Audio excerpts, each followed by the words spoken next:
I think that sometimes when I do a lot of advising of venture capital firms and sit on an advisory board for a big ed tech firm out of Silicon Valley. And I think one of the things I love the most when we get together for board meetings is that, we have the stats and the figures and the numbers game time, but we also allocate a fair amount of time through no work of my own, through the founders' work, to reconnecting with why we do what we do. And I think your story, the little bit of it that I've been able to uncover thus far, has really helped me reconnect with some of my whys. And I think it can help inspire us to all reconnect with ours over lunch today. So you're quite an accomplished person, I do want to say. For those of you who don't know Amy, she, after earning her BA, she went on to earn both a JD and an MBA. And your work brings a lot from those fears into changing the lives of people less fortunate than you through teaching really great capitalist processes and learning and helping people sort of eradicate systemic poverty. Before we get into the actual topic of building community that you're working on so well now, I'd love to hear you talk a little bit about the jewelry line, Rebel, and how you learned what community looks like and what your kind of role as a founder looks like from working with the women you've been helping now for so many years. Yeah, thank you for the intro. And I'm sure you're like, jewelry, what the heck is she doing up here? But just to give you guys a little bit of background of what brought me even to Detroit, at the age of 14, I wanted to be the first female general manager of a Major League Baseball team. That's what I wanted to do. All right, got him. And I really set out to do that from an early age. As you mentioned, I went to college, I went to law school, went to business school, really to have that well-rounded brain. And ultimately, worked for a bunch of minor league teams. I had a gentleman who I thought was going to be an amazing mentor to me say, honey, your best bet is to marry a player, which I respectfully disagreed with him. And the story goes on and on. But that's ultimately what brought me to Detroit. I had an opportunity to come to work for the Tigers, and I spent 11 years starting as an intern and was ultimately associate counsel for them. But at the time, I was living right next door to a well-known shelter in Detroit called COTS. I don't know if anyone's familiar with COTS, but it's a phenomenal organization. And I would come home from the games, and I got to know the women really well. And as you can imagine, there were a lot of challenges being a woman in the sports industry. And I would come and talk to my friends at night who were living next door to me in the shelter. And ultimately, I thought, what if I could create a company that was solely dedicated to empowering women in need in my community? What would that look like? And the concept for Rebel Nell was born.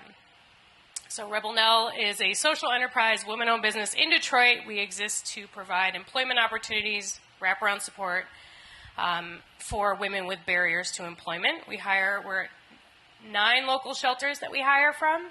And what we specialize in is making unique, one-of-a-kind jewelry and custom gift items and corporate gift items out of repurposed material, such as fallen graffiti, the Joe Louis Arena, Belle Isle, aquarium. That's what we really specialize in, is really repurposing material. Each piece is one of a kind, not only because of the nature of the material, but because of the woman who made it.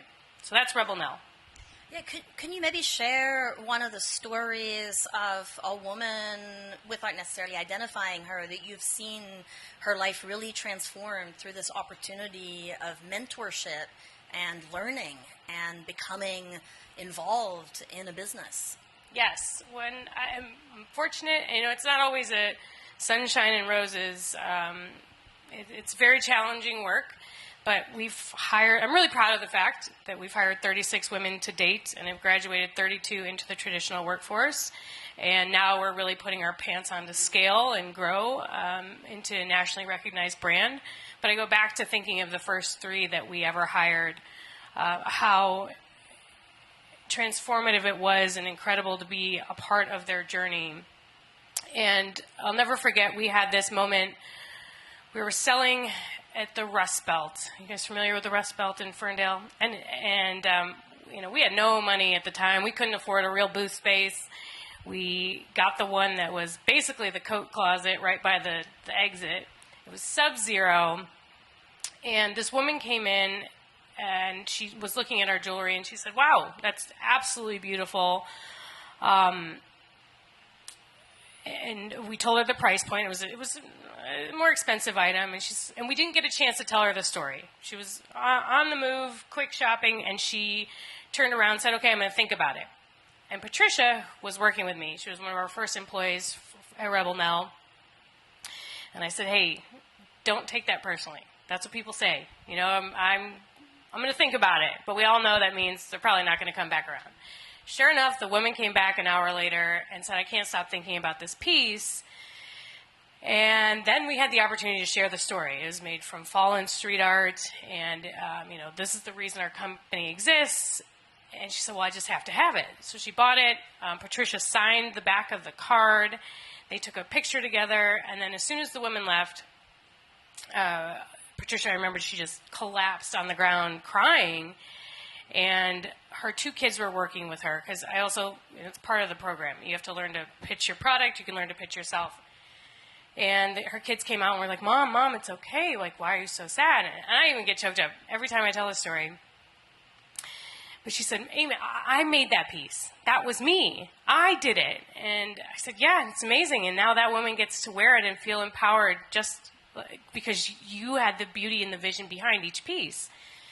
She said, "I have to go back to the shop. I have to make more pieces." And I said, "It's Sunday. You don't have to worry about that. We got plenty of time." But that, I think, was an aha moment for me. And also, one of the ladies in that same cohort now serves on our board. We have a nonprofit that really focuses on workforce development in Detroit. So that's also another incredible story of just like a full circle journey. Yeah, I can tell the empathy connection to the people you work with and empower is really deep. How does that make you feel, like in that moment when you see that happen as a business founder? Honestly, it's the energy that keeps going, and that kept happening. So I was running Rebel Nell and still was working at the Tigers, and ultimately those stories are what made me think I can do this. I can do more of it if I give it my all. And so I left the sports world in 2018 to go all in on Rebel Nell, and the stories keep coming. Yeah, no, it's so exciting.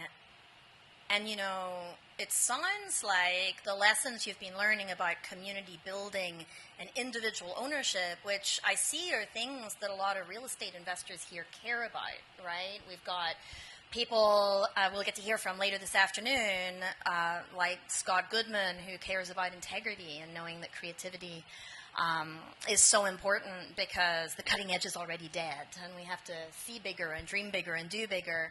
Or GSH, that cares about, the school districts where they're building multifamily units so that the people they serve don't just get a place to live. They get a place where their children can learn and grow out from the community.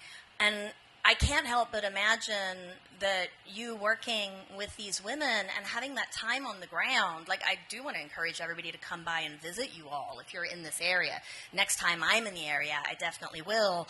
It must have inspired in some way your new project where you're intentionally building community in the spaces around you and helping other people to get behind this and realize that at the end of the day, a space is just a space, and money can build spaces, but people are, and investing in people is what builds change. And as lots of people like Maso at SoftBank, who was mentioned today, know well, that's where the long game comes from. The short game is easy.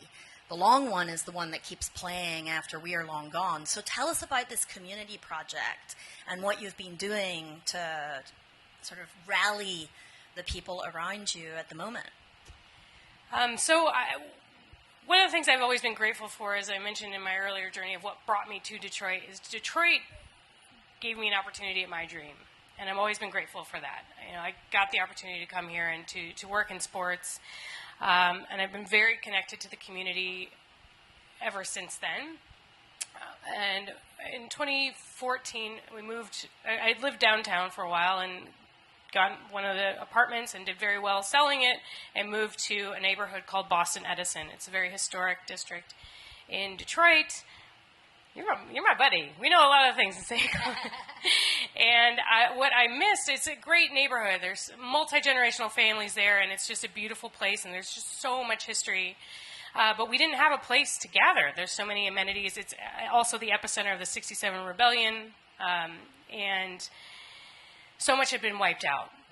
And there was this abandoned church on the corner that I was enamored with for years, and trying to find out who owns a church in Detroit is very challenging, especially if it's one that's closed up shop. I would write notes under it. I called the city multiple times, tried, even with the title searches, it was going nowhere. And then one day in, it was 2016, I was driving home from work. I just had my son. He was in the back. I actually think it was like my first day back at work. And the church doors were wide open. And I texted my husband and I said, hey, if I go missing, I was last seen going into this church. He's like, Amy, son of a gun, I'm on my way. I was like, nope, I'm taking our kid. I'm going in. And sure enough, I went in, and there was a really tall gentleman in there. And I said, what's happening? Are they getting, frankly, I love Detroit, and you just want to see these buildings being used. I said, is there a congregation coming here? Are they going to use the building? He said, no, actually, the church just asked me if I would sell it. And I said, oh my God, I want to buy it. And it was kind of a match made in heaven, no pun intended. But, what I felt was important, too, is I wrote the church a really long letter telling them my vision, that I wanted it to be a community space. I didn't want it to be a church. I wanted it to be a cafe, a gathering shop, or a gathering place for a neighborhood. But I felt, being really intentional with the church, that it wasn't going to be another church. And to my surprise, they wrote back the nicest letter saying that they valued the vision, and that my vision for the property was essentially the same thing as a church, and that it's a gathering space and community space.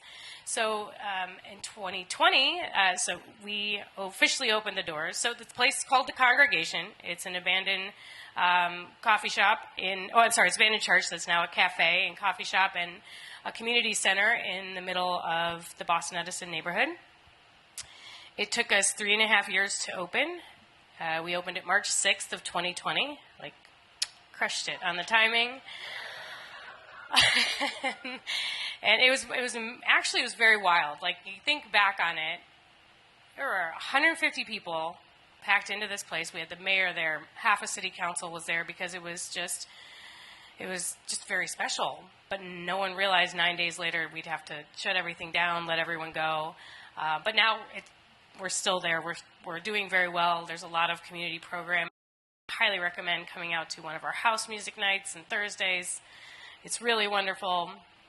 That's during the summer. But next to it now, our next community project we're actually taking the building adjacent to it, which we believe was the original rectory for the church, and that will be an extension of the congregation. That will be a pizza place and rental units, but it's on this really important corner in the middle of Detroit.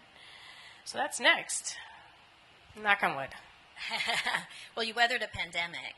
I'm sure you can handle some allegedly insecure times. One of the special programs that I've heard about and haven't had a chance to witness yet, but desperately want to come to if I come back to visit Detroit soon, maybe in the spring, you're breaking down some really interesting barriers. There used to be a time, at least I remember growing up, even in my lifetime, when I was a kid, my mom would always tell me, even in Ireland or in England or in France, if you ever get in trouble or you get lost, go talk to the policeman. He'll help you. And that is just not the kind of relationship we often have with law enforcement in our communities today, and for good cause, right? There's a lot of distrust, and there's a lot of fear that's instilled. But it's really hard to demonize people when we get to know them. And there's probably no better way to get to know them than over a cup of coffee. What are you asking me to do, Lynn? Higher. Oh, you need to, okay, I couldn't understand. So I can definitely talk louder if you need me to. Thank you. One of the things you're doing is inviting the community to meet the law enforcement in your community, and vice versa by having coffee and sitting down and talking together and getting to know each other, which doesn't only allow the community, I would imagine, to feel safer, it also allows law enforcement to understand better the community they're serving when there's not an emergency or a problem taking place. In other words, we get to know humans rather than problems in the midst of problems. Can you talk a little bit about that and why you got interested in building that program in the first place? Yeah, I think the vision for being a true community space is really listening and being there for your community. I live in the neighborhood. I also recognize that I'm a white owner in a historically black neighborhood. And that's really important to call out. And you need to understand the history of the residents and who is there before you, who laid the groundwork. And so a lot of that comes through in our programming and ensuring that we are as inclusive as possible. And it even comes down to pricing, ensuring that our coffee is always affordable, that we always have affordable options, that we now actually worked pretty hard to ensure that we could take EBT money. And we have farmers markets. And then part of that, too, with the programming is our Coffee with a Cop. This actually was a program that was held at a neighborhood coffee shop that closed in the middle of the pandemic. We just embraced it. But it is a wonderful opportunity because of the tension in the neighborhood and in the city in general. It's one of the safest spaces I've been fortunate to be a part of, just to hear the conversations and to see the cops be so open-minded and listening to the concerns of the neighborhood. And honestly, that's your best form of defense, is when everybody knows each other. And so it really is serving as that cornerstone for the neighborhood, and it's beautiful to watch. Yeah, I was speaking very recently with one of Lynn and my mutual friends through whom we actually met in Austin, JP Newman. Some of you may know him through real estate development, right? Like JP founded Thrive Global, and more recently he founded the nonprofit fund. We've been along with him on that journey since the beginning. And what he was saying is that it's really important for real estate investors today to think about this in a way that it simply improves your metrics. I mean, if you're not convinced that you need to be doing good in your community, it's going to improve how many people stay with you, rent from you, buy from you, live in the community, stay there through many generations. So there are practical reasons to get interested in this as well. I mean, one of the mentors I appreciate the most, John Mackey, taught me that I don't work in grocery stores, but I learned a lot from John because of the work he did with Whole Foods. The triple bottom line is not a myth, right? And it's very easy to think when it comes in terms of deploying capital that we're just looking for the fast returns. And perhaps some of the folks in the room today here are. But those long-term returns are what is going to build the family legacies that John was talking about earlier as well. And being able to show those metrics changes the flow of capital into the real estate development deals. No doubt why so many people today here are thinking about building community in addition to getting a deal closed. Now, you have an extraordinary wealth of experience here, and I want to encourage all of us who care about that to come and learn from you during our time together this afternoon. But as a sort of parting tip, for those of us who maybe want to get in the game, who are not sure how to do this, we don't have to reinvent the wheel, right? Learn Capital, the largest ed tech venture capital portfolio in Silicon Valley that's past the $500 million range in recent years, has a portfolio company that's scaling, for example, for real estate development projects like intentional community building and opportunities to train people vocationally in their communities, partnering with churches and other spaces. I think the model that you've built is highly scalable in terms of helping communities rally around spaces that they might fear are being gentrified or lost to them so that they can take ownership in that space. What's your best piece of advice for those of us who maybe aren't thinking in those terms but are ready to get in the game? Where do we start? I think it's really important, and we see it time and time again in Detroit. Not a lot, but it happens where that is exactly the point. a developer comes in without having any touch points in the community, and that's the most detrimental thing you can do to a community, but also to your business. People are fierce in Detroit and very passionate. And if you go in thinking that you're the one saving the community, you have it all wrong. You need them in order to be successful, in order for you to help the community. It has to work together. And so I think, we're different. And I am speaking in Detroit. I can't say on developments elsewhere, but the traditional developer arrogance will not go very far when you're doing a development in Detroit. And I think we're seeing that with some of the larger developments in Detroit not being able to get across the finish line. A lot of that just has to do with them avoiding community conversations, which are not that painful. They're actually really beautiful. And people just want to be heard. That's so much of it, is just going in with compassion and listening. And I'm not saying you need to do everything they suggest. They just want to be heard. And that is my advice, is be open-minded and listen to the community that's there. Yeah, well, great advice. I mean, at the end of the day, maybe Eric Schmidt said it best, right? Like, money is not the thing that's the hardest commodity to come by. It's time. He said over 10 years ago now that if we think of our life as a bowl of jelly beans, and every single one in it is an hour, then we have to think about how we spend that jelly bean wisely. We can throw some by the wayside, throw them all in our mouths, chew on them real fast, or we can savor every one. I think young people don't necessarily get the credit they deserve, maybe in spaces like this. I try to remind myself of that all the time. We think of them as the people who are making mistakes and falling flat on their faces and learning. But we were 18 once too, and we probably weren't as good at investing our time as we maybe are now.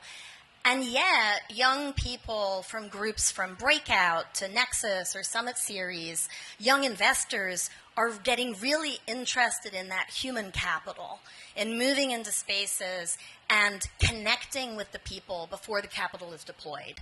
Because you mentioned that it doesn't go over well in Detroit. I'm not sure it goes over well anywhere when, in a very colonial way, we come in and take over space. When we join hands together and build real community, not just as a name so that we can get some traction with that social impact bottom line, when we really care about listening and hearing and building community, people care. And they rally behind us. And the problems that emerge over time will continue growing if we don't do that. So a parting word of inspiration from you to us. Maybe what have you learned on this journey that makes you more committed than ever to caring about the social part of social entrepreneurship? I think it's to go back to the woman I referenced earlier, Karen. Well, there's Patricia and Karen I referenced earlier, but it's like find your Karen. Find that person. I think if we get so caught up in the larger success, I know I'm that way, I'm type A, I'm super driven, like you don't look back, you only look forward, and there's so much you want to accomplish. But I think if you can find that moment of where your impact is, find your why, and celebrate the one moment, it'll give you the energy to have a million more. Thank you so much. Social impact, it's not just good for the bottom line. Thank you. Thank you.